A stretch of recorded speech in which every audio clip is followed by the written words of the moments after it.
মুসলমান তোরা হারাসিনা ঈমান নামাজ পড়ো রোজা রাখো নামাজ পড়ো রোজা রাখো আর পড়ো কোরআন ওরে মুসলমান তোরা হারাসিনা ঈমান যদি কর নামাজ রোজা থাকবে না তোর গুনাহ খাতা নামাজ হবে তোর সঙ্গের সাথী রোজা হবে তোর হাতের রুমাল ওরে মুসলমান তোরা হারাসিনা ঈমান যদি মানো আল্লাহর কোরআনের কথা থাকবে না তোর গুনাহ খাতা যদি মানো আল্লাহর কোরআনের কথা থাকবে না তোর গুনাহ খাতা পুলসিরাতে পার করিবে খোদা রব্বে দো জাহান ওরে মুসলমান তোরা হারাসিনা ঈমান ওরে মুসলমান তোরা হারাসিনা ঈমান নারে তাকবীর। আজকে জালসার যোগ্যতম শ্রদ্ধেয় সভাপতি সাহেব, উপস্থিত ওলামা ইকরাম, সামনে বসে থাকা দিন দরদি ইসলামী ভাই এবং বাবাজিরা, পর্দানাসী আমার মা বোনেরা, সমস্ত প্রশংসা সমস্ত গুণগান সে মহান রব্বুল আলামিনের জন্য, যে মহান রব্বুল আলামিন আজকে আমাদেরকে এই মাহফিলে প্যান্ডেলের নিচে একত্রিত হয়ে বসে থাকার এবং কিছু বলার শোনার যে মহান রব্বুল আলামিন আজকে আমাদেরকে ক্ষমতা দিয়েছেন, তার জন্য অন্তর থেকে দিল খুলে সকলে বলেন আলহামদুলিল্লাহ। তারপরে আমাদের শেষ নবী হযরত মুহাম্মদ রাসূলুল্লাহ পড়েন সাল্লাল্লাহু আলাইহি ওয়াসাল্লাম, যার উপরে অগণন রাসূল সাল্লাল্লাহু আলাইহি ওয়াসাল্লাম আমিন। আল্লাহুম্মা সাল্লি আলাইহি আল্লাহুম্মা বারিক আলাইহি। বন্ধুগণ, সময় অল্প, তার মধ্যে ওয়াজ করার আগে কয়েকটা কথা বলবো। আপনারা যদি জেনে থাকেন উত্তরটা দিবেন, এবং তার আগে ভাইদেরকে বলবো বাজারে এদিকে ওদিকে না ঘুরে আপনাদেরকে ভালোভাবে ব্যবস্থা করা হয়েছে, আপনারা অবশ্যই প্যান্ডেলে এসে বসবেন। মা বোনেরকে বলবো আপনারা নিজের নিজের জায়গাতে গিয়ে বসবেন। তো আমি ওয়াজ করার আগে কয়েকটা কথা বলবো, আপনারা একটু ভালোভাবে শুনবেন। এই পৃথিবীতে মানুষের সব থেকে খাঁটি দুশ্মন কে বলতে পারবেন? এই পৃথিবীতে জমিনের উপরে আকাশের তলাতে মানুষের সব থেকে খাঁটি দুশ্মন, ওর থেকে বড় দুশ্মন আর কেউ নাই। সেটা হলো কি? শয়তান। মানুষের সব থেকে বড় শত্রু দুশ্মন হলো কি? শয়তান। আল্লাহ রাব্বুল আলামিন নিজে বলছেন, ইয়া আইয়ুহাল্লাযীনা আমানু দুখুলু ফিস সিলমি কাফা। আল্লাহ রাব্বুল আলামিন বলেন, ও আমার ঈমানদার বান্দা বান্দীরা, যারা ঈমান এনেছো তারা ইসলামে ঢুকে যাও। আর ইসলামে ঢোকার পর তোমরা শয়তানের ইত্তেবা করিও না, শয়তানের রাস্তা মতন চলিও না। কেন? আল্লাহ রাব্বুল আলামিন বলেন, ওয়ালা তাত্তাবিউ খুতুওয়াতিশ শাইতান, তোমরা ইসলামে ঢোকার পর শয়তানের ইত্তেবা করিও না। আল্লাহ রাব্বুল আলামিন কেন মানা করলেন? আল্লাহ বলছেন, তুমি যদি শয়তানের রাস্তাতে চলো, শয়তান যে কথা বলতেছে কথা মতন যদি তুমি জীবনে কাটো, ঠিকানা কোথায় হবে? জাহান্নাম হয়ে যাবে। কেন না? আল্লাহ বলছেন ইন্নাহু লাকুম আদুউম মুবিন, শয়তান হলো তোমাদের প্রকৃষ্ট দুশমন, ওর থেকে বড় দুশমন আর কেউ নাই। তাই আল্লাহ রাব্বুল আলামিন বলছেন তুমি নিজে ইসলামে ঢোকার পর তুমি শয়তানের ইত্তিবা করিও না এবং শয়তানের কথা মতো জীবনটা কাটিও না। আর একটু আগে চলে, এই পৃথিবীতে সবথেকে খাঁটি দুশমন হলো শয়তান।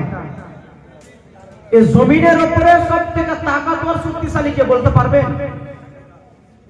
মানুষ নর হোক কিংবা নারী হোক, বেটা ছেলে হোক কিংবা বেটি ছেলে হোক, সবথেকে তাকতবর শক্তিশালী। আল্লাহ নবী একদিন মজলিসে বসে আছেন, তারপরে সাহাবীদেরকে বলছেন, হ্যাঁ গো বলো তো বাবা, যে মানুষের মধ্যে সবথেকে তাকতবর শক্তিশালী কে বলো তো? সাহাবীদের মধ্যে কেউ কিছু বললেন।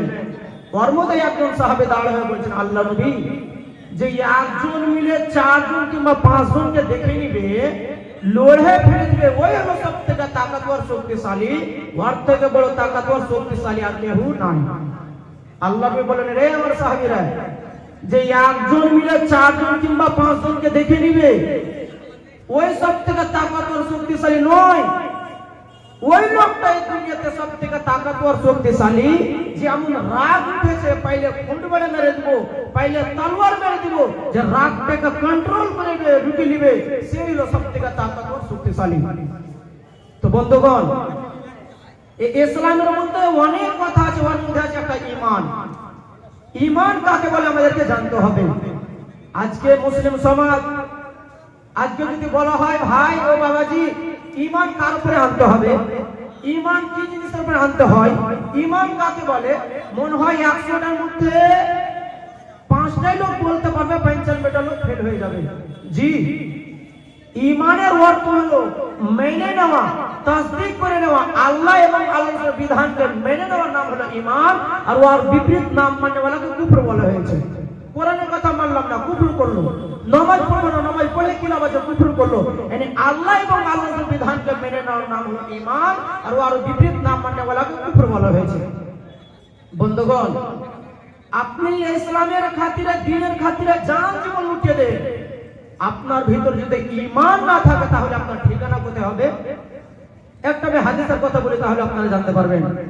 বুখারী শরীফ জিলদ সানি, সাফা নম্বর 702, হাদিস নম্বর 4586।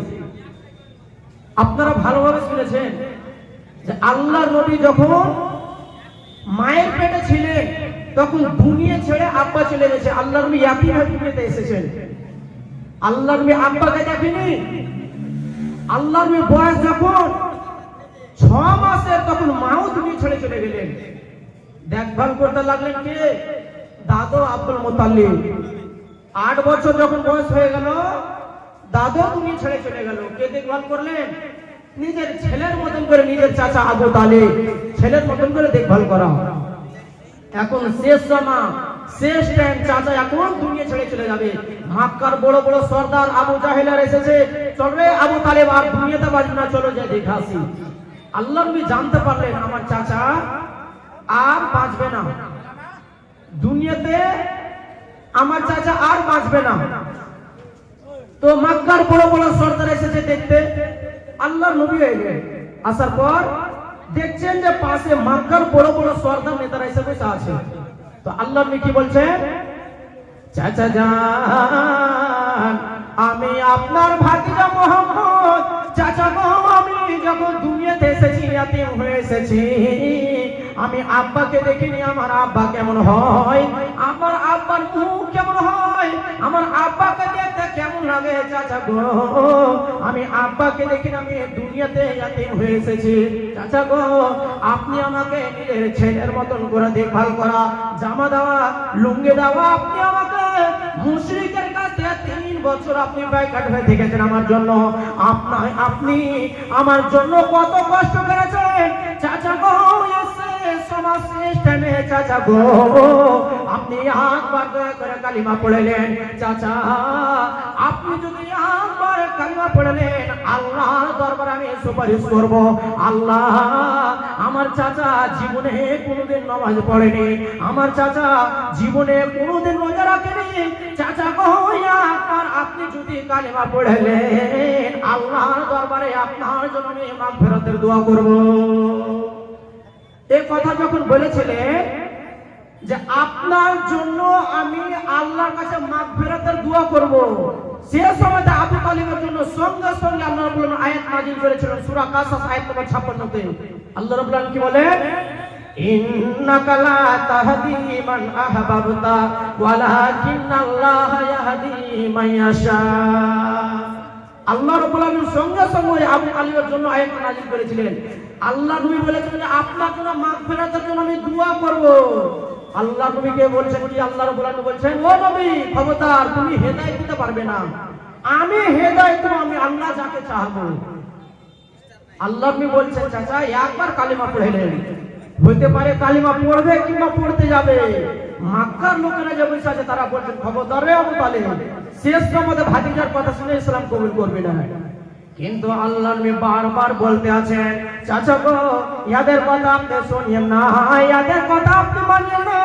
চাচা গো আপনি একবার যদি কালিমা পড়লেন আল্লাহর দরবারে আপনি সুপারিশ করব, আপনার জন্য আল্লাহর দরবারে আমার হাত থাকবে।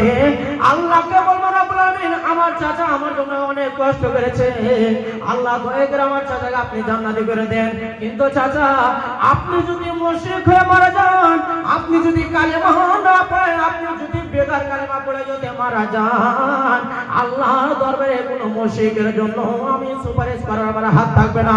এর জন্য চাচা গো একবার দয়া করে আপনি কালিমা পড়লেন।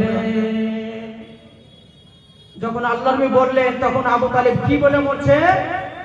ও ভাতিজা মুহাম্মদ, আমি জানি রে তোর আল্লাহ সত্য, তোর ধর্ম সত্য, কিন্তু ভাতিজা রে এসে সমাজ সিস্টেমে আমি যদি কালিমা পড়ে মারা যাই, মক্কার লোকেরা আমাকে নানা প্রকারের গালি দিবে, আমার বাবাকে টেনে টেনে গালি দিবে, আমার বংশকে টেনে টেনে গালি দিবে। আমি শেষ সময় যদি কালিমা পড়ে দিই, আমি শেষ সময় যদি কালিমা পড়ে নিই, কালিমা পড়ে যদি মারা যায়, এই যে মক্কার লোকেরা আছে আমাকে টেনে টেনে গালি দিবে, আমার বংশকে টেনে টেনে গালি দিবে। এর জন্য ভাতিজা রে আমি জানি তোর আল্লাহ সত্য, তোর আল্লাহর কোরআন সত্য। ভাতিজা মুহাম্মদ শুনে নাও, আমি আবাই ধর্মে আমার বাবা যে ধর্ম মানতে মানতে দুনিয়া ছেড়ে চলে গেছেন, আমি আবু তালেব আমি আবাই ধর্মে দুনিয়া ছেড়ে চলে গেলাম। ইসলাম কবুল করলেন না, মুশরিক মারা গেলেন। আল্লাহ নবী আফসোসে দাঁড়িয়ে আছেন। তারপরে সাহাবীদের বলছেন আল্লাহ নবী, আল্লাহ রাব্বুল আলামিন চাচাকে যতদিন হায়াত দিয়েছিল ততদিন দুনিয়াতে বাঁচলো, আল্লাহর মাল আল্লাহর আমানত আল্লাহ রাব্বুল আলামিন নিয়ে নিলেন, আপনি কেন আফসোস হয়ে আছেন? আল্লাহ নবী বলছেন, ও আমার সাহাবী শোনো গো, আমার চাচা দুনিয়া ছেড়ে চলে গেল, এটার জন্য আমি আফসোস হই নাই রে। আমার চাচা আমার জন্য কত কষ্ট করেছে, আমার চাচা আমাকে নিজের ছেলের মতন করে দেখভাল করেছে। এসে সমাজ শেষ দেন আমার চাচা কালিমা পড়ে মারা গেল না। আল্লাহ রাব্বুল আলামিন আমার চাচাকে যখন জাহান্নামের আগুনে দিবে, জাহান্নামের ভিতরে যেটা সব থেকে ছোট আযাব, সেই আযাবটা আল্লাহ রাব্বুল আলামিন আমার চাচাকে দিবে। সাহাবীদের মধ্যে একজন সাহাবী বলেন, আল্লাহ নবী গো জাহান্নামের ভিতরে কি সব থেকে ছোট আযাব আমরা জানি না, একটু দয়া করে আপনি বলে দেন। আল্লাহ রাব্বুল আলামিন আল্লাহর নবী বললেন, রে আমার সাহাবী শুনো গো, জাহান্নামের ভিতরে গেল সব থেকে ছোট আযাব। আল্লাহ রাব্বুল আলামিন যখন আমার চাচাকে জাহান্নামের আগুনে দিবে, আগুনের জুতা দেওয়া হবে, আগুনের পেন দেওয়া হবে, আগুনের জুতা যখন আমার চাচার পায়ে দেওয়া হবে, ওই আগুনের তাপ উঠতে উঠতে উঠতে উঠতে যখন মাথা পর্যন্ত উঠে যাবে। বন্ধুরে মায়েরা খালা যখন ভাত রান্না করে, ভাত যখন গড় গড় গড় গড় গড় গড় গড় গড় করে ফুটে, ঠিক প্রথমে দয়াল নবী বলেছেন আমার চাচাকে যখন আল্লাহ রাব্বুল আলামিন জাহান্নামের আগুনের জুতা দেওয়া হবে, ওই আগুনের তাপ উঠতে উঠতে উঠতে যখন মাথা পর্যন্ত উঠে যাবে, মাথার মগজ গলা গড় গড় গড় গড় গড় গড় করে ফুটবে। জাহান্নামের ভিতরে গেল সব থেকে ছোট আযাব, এর থেকে ছোট আযাব আর নাই। তো দেখেন ইসলামের খাতিরে জান জীবন লুটিয়ে দিলেন, কিন্তু কালিমা পড়ে মারা গেল না, তার জন্য কিয়ামত পর্যন্ত জাহান্নামের আগুনে জ্বলবে। আপনি যদি ইসলাম কবুল করে মারা যান, আপনি যদি আল্লাহর প্রতি, দ্বীনের প্রতি, শরীয়তের প্রতি আপনার যদি মহব্বত থাকে, তাহলে আপনার ঠিকানা কোথায় হবে? এই হাদিসটা একটু ভালোভাবে শুনবেন। আল্লাহ নবী উহুদের লড়াই যাবেন, একটা যুদ্ধের নাম উহুদের লড়াই যাবে। তো আল্লাহ নবী কয়েকটা কথা বললেন যে যারা নতুন বিবাহ করেছো তারা উহুদের ময়দানে যায় না, যারা বুড়া বুজরুগ তারা যায় না, যার গাছের আম লিচু পেকে গেছে খাবো খাবো আছে তারা যায় না। কয়েকটা কথা আল্লাহ নবী বললেন, তারপরে চলে গেলেন। আল্লাহ নবী চলে গেলেন, তার মধ্যে আল্লাহ নবী বললেন যারা নতুন বিবাহ করেছে তারা উহুদের ময়দানে যায় না।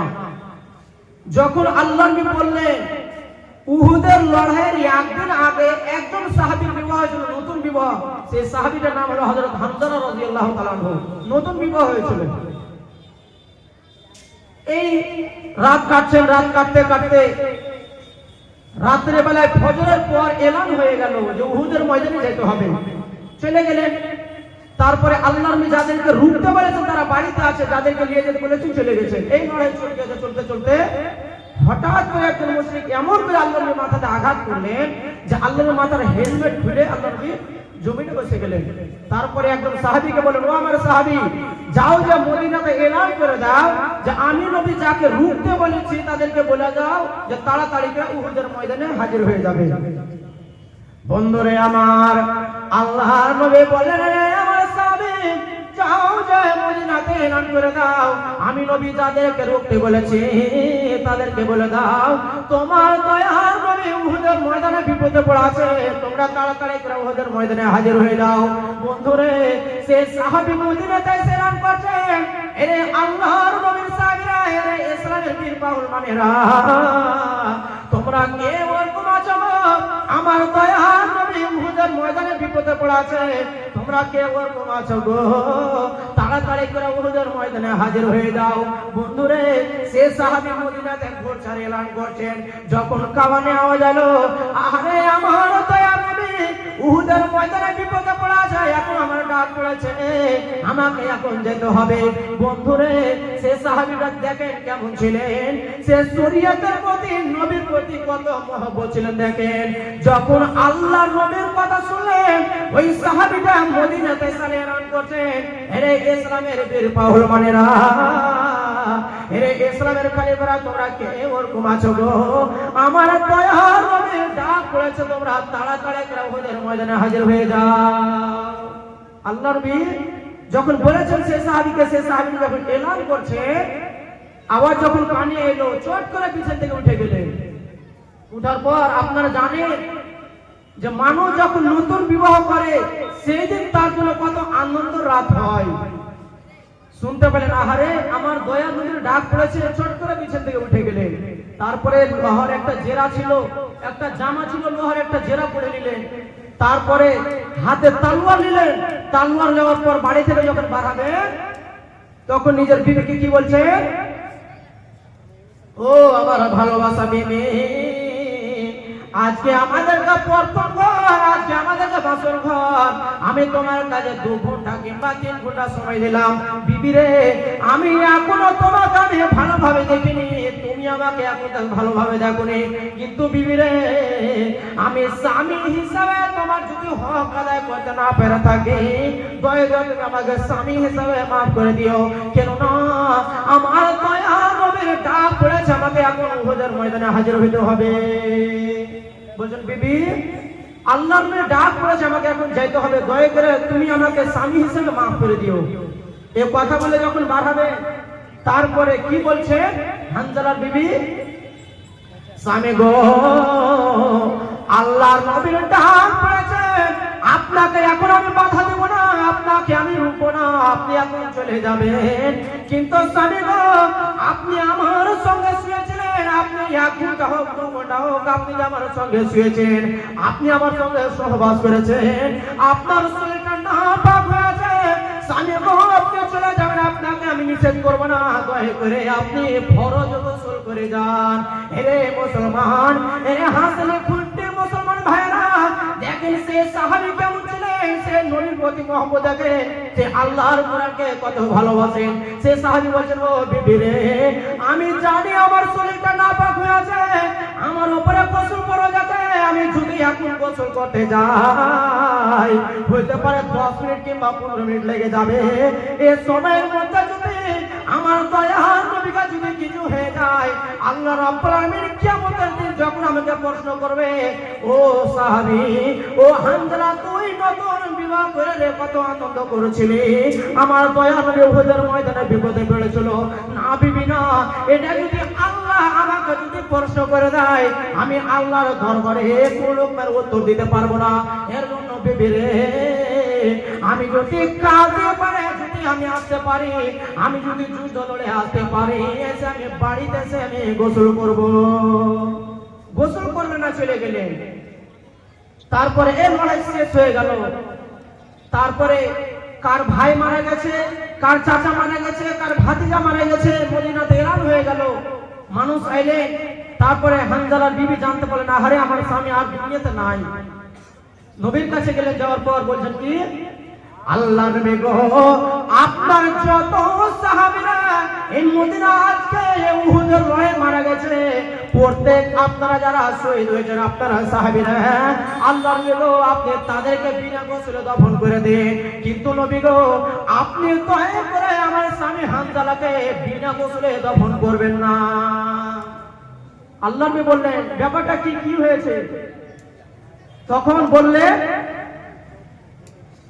যে, ও আল্লাহর বান্দি, ব্যাপারটা কি হয়েছে খুলে খুলে বলে দিলেন। তারপরে আল্লাহ নবী বললেন, ও আমার সাহাবীরা, দেখো হানজালার লাশ কোথায় আছে, হানজালার লাশ কোথায় আছে। ওরে সুবহানাল্লাহ, বামুন তো একজন সাহাবী এসে বলছেন, আল্লাহ নবী গো, আমি গোটা ময়দান খুঁজে করলাম, কিন্তু হানজালার লাশ খুঁজে পাওয়া গেল না। সামনে থেকে একজন সাহাবী এসে বলছেন, আল্লাহ নবী গো, আমি গোটা ময়দান ছান্ন মান্য করে খুঁজে করলাম, কিন্তু হযরত হানজালার লাশ খুঁজে পাওয়া গেল না। এ করে করে দয়া নবী যদি দেখছেন, পাহাড়ের উপরে পাথরের উপরে হযরত হানজালার লাশ রাখা আছে। বন্ধুরে, একটা মৃত্যু মানুষ যখন মারা যায়, তাকে আমরা যখন গোসল দিই, তার গা দিয়ে তার শরীরে যখন টস টস টস টস করে পানি ধরে, ঠিক ওরকমই আল্লাহ নবী বললেন, এরে আমার সাহাবীরা, দেখো ওই যে দেখো হানজালার লাশ, ওই যে দেখো হানজালার লাশ, হানজালার গা দিয়ে শরীর দিয়ে টস টস টস টস করে পানি ধরছে। সাহাবীদের মধ্যে একজন সাহাবী বলছেন, আল্লাহ নবী গো, বড় তাজ্জুবের কথা বলেছে, আমাদের মধ্যে কেউ হানজালাকে গোসল দেনি, হানজালাকে কে গোসল দিলে? আল্লাহ নবী বললেন, রে আমার সাহাবীরা শুনে নাও, হানজালাকে আমাদের মধ্যে কেউ গোসল দেনি রে। হানজালার কাজ দেখে আল্লাহ রাব্বুল আলামিন এত পছন্দ করেছেন যে আল্লাহর ফেরেশতারা এসে হানজালাকে গোসল দিয়েছে। সুবহানাল্লাহ, কে গোসল দিয়েছেন? আল্লাহর ফেরেশতারা গোসল দিয়েছেন। হাদিসটা কেন বললাম? একটা হাদিস বললাম যে ইসলামের খাতিরে জান জীবন লুটিয়ে দিলেন, ঈমান না নিয়ে আসার কারণে কিয়ামত পর্যন্ত জাহান্নামের আগুনে জ্বলবে। আর আপনার ভিতরে যদি ঈমান থাকে, আল্লাহ এবং আল্লাহর বিধানকে যদি মেনে চলে, শরীয়তের প্রতি, এই নবীর প্রতি, কোরআন প্রতি মানে, তাহলে ঠিকানা কোথায় হবে? জান্নাত হবে। বন্ধুগণ, এই দুনিয়াতে আমরা মানুষ, আজকে আল্লাহ আমাদেরকে অনেক কিছু দিয়েছেন, কিন্তু আমরা মনে মল না। এই যে জমি জায়গা আছে, জমি জায়গা বাড়ি ঘর আমাদের, এগুলা গাড়ি বাড়ি জমি জায়গারও মালিক আমি। কিন্তু আসলে এই যে আল্লাহ আমাদেরকে বাড়ি ঘর দিয়েছেন, আসলে আমরা এই বাড়ি ঘরের মালিক আমরা নয়। আসলে কে? আল্লাহ রাব্বুল আলামিন সূরা তওবা আয়াত নম্বর 111 তে আল্লাহ রাব্বুল আলামিন কি বলছেন? ইন্নাল্লাহা আশতারা মিনাল মুমিনিনা আনফুসাহুম ওয়া আমওয়ালাহুম বিআন্না লাহুমুল জান্নাহ।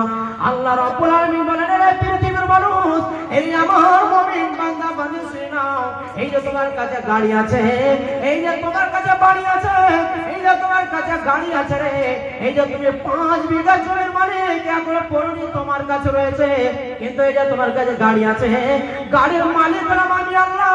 এই যে তোমার কাছে বাড়ি আছে, বাড়ির মালিক হলাম আমি আল্লাহ। এই যে তোমার কাছে জমি আছে, জমির মালিক হলাম আমি আল্লাহ। কেন না মুমিন শুনে নাও, আমি রব্বুল আলামিন তোমার সাথে সওদা করেছি, আমি রব্বুল আলামিন তোমার সাথে কিনা বেচা করেছি, আমি রব্বুল আলামিন তোমার জান মাল আমি রব্বুল আলামিন খরিদ করে নিয়েছি, তার বদলে আমি রব্বুল আলামিন তোমাদেরকে জান্নাত দিয়েছি। তো দেখেন, এই দুনিয়াতে আল্লাহ গাড়ি বাড়ি জমি জায়গা যা কিছু দিয়েছেন, এখন আমরা হলাম জীবিত মানুষ, এখন আমাদের কাছে আছে, কিন্তু আসলে জমি জায়গার মালিককে আল্লাহ। আল্লাহ বলেন বিআন্নাল্লাহুল জান্নাহ, আমি রব্বুল আলামিন খরিদ করে নিয়েছি কিসের বদলে? আমি রব্বুল আলামিন তোমাদেরকে জান্নাত দিয়েছি, বিক্রি করে দিয়েছি তোমাদের কাছে, তারপরে আমি রব্বুল আলামিন তোমাদেরকে জান মাল আমি আল্লাহ রব্বুল আলামিন খরিদ করে নিয়েছি। এই দেশে আর থাকব না ভাই, এই দেশে আর থাকব না, এই দেশে আর থাকব না ভাই, এই দেশে আর থাকব না।